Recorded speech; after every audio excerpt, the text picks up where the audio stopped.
তদন্তকালে যেটা প্রকাশ পেয়েছে যে শহীদ শরীফ ওসমান হাদি বর্তমান প্রেক্ষাপটের রাজনৈতিক অঙ্গনে অতি পরিচিত ব্যক্তিত্ব ছিলেন।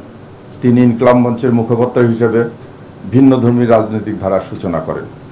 বিভিন্ন সময়ে কার্যক্রম নিষিদ্ধ আওয়ামী লীগ ও নিষিদ্ধ ঘোষিত ছাত্রলীগ সংগঠনের বিগত দিনের কার্যকলাপ সম্পর্কে তিনি সভা সমাবেশ, ইলেকট্রনিক ও সোশ্যাল মিডিয়ায় বিভিন্ন রকম সমালোচনামূলক জোরালো বক্তব্য প্রদান করেন।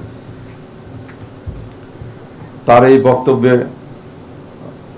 নিষিদ্ধ ঘোষিত ছাত্রলীগে তার সংগঠনের নেতাকর্মীরা ক্ষুব্ধ হয়।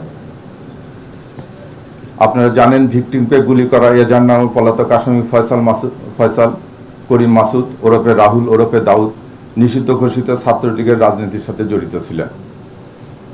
শুটার ফয়সাল করিম মাসুদ ওরফে রাহুল ওরফে দাউদ এবং তার সহযোগী আলমগীর হোসেন দয়কে পলায়নের বিষয়ে সার্বিক সহায়তাকারী তদন্তে প্রাপ্ত আসামি তাজুল ইসলাম চৌধুরী বাপ্পি পল্লবী থানা যুবলীগের সভাপতি ও ঢাকা উত্তর সিটি কর্পোরেশনের ৬ নং ওয়ার্ডের আওয়ামী লীগ মনোনীত নির্বাচিত কাউন্সিলর ছিলেন।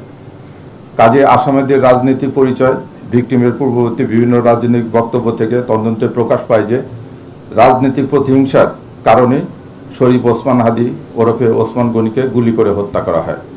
সার্বিক তদন্ত সাক্ষ্য প্রমাণে ধৃত আসামিদের স্বীকারোক্তিমূলক জবানবন্দি ফৌজদারি কার্যবিধির ১৬৪ ধারায় রেকর্ড করা হয়। বিভিন্ন স্থান থেকে প্রাপ্ত সিসিটিভি ফুটেজ পর্যালোচনা করা হয়। অস্ত্রগুলির ফরেন্সিক পরীক্ষার মতামত, মোবাইল ডিভাইস ও অন্যান্য ইলেকট্রনিক ডিভাইসের ফরেন্সিক পরীক্ষার রিপোর্ট অনুসারে আসামিদের সম্পৃক্ত তদন্তগুলো প্রমাণিত হয় এজাহার নামীয় পলাতক আসামি ফয়সাল করিম মাসুদ ও রাহুল ওরফে দাউদ এবং তদন্তের প্রাপ্ত আলমগীর, তাজুল ইসলাম চৌধুরী বাপ্পি, ফিলিপস খান, মুক্তি মাহমুদ সহ মোট ১৭ জনের বিরুদ্ধে পেনাল কোডের ১২০-এর বি, ৩০২, ২০১, ১০৯ এবং ৩৪ ধারায় অপরাধ প্রাথমিকভাবে প্রমাণিত হয়ে উল্লেখিত আসামিদের বিরুদ্ধে বর্ণিত ধারায় অভিযোগপত্র আজকে দাখিল করা হয়েছে। ভবিষ্যতে এই মামলা সংক্রান্তে আরও কোনো তথ্য প্রমাণাদি বা কারো সংশ্লিষ্টতার প্রমাণ পাওয়া গেলে বিজ্ঞ আদালতে সম্পূরক অভিযোগপত্র দাখিল করা হবে। উনি হয়তো ওনার প্লিটটা নিতেই পারে। আমরা সেই সমস্ত ভিডিও বার্তা করেছি, মানে পর্যালোচনা করেছি এবং আমরা এগুলো নিয়ে যেটা ফরেন্সিক করানোর মতো এটা আমরা করছি, প্রাথমিক কার্যকর করেছি।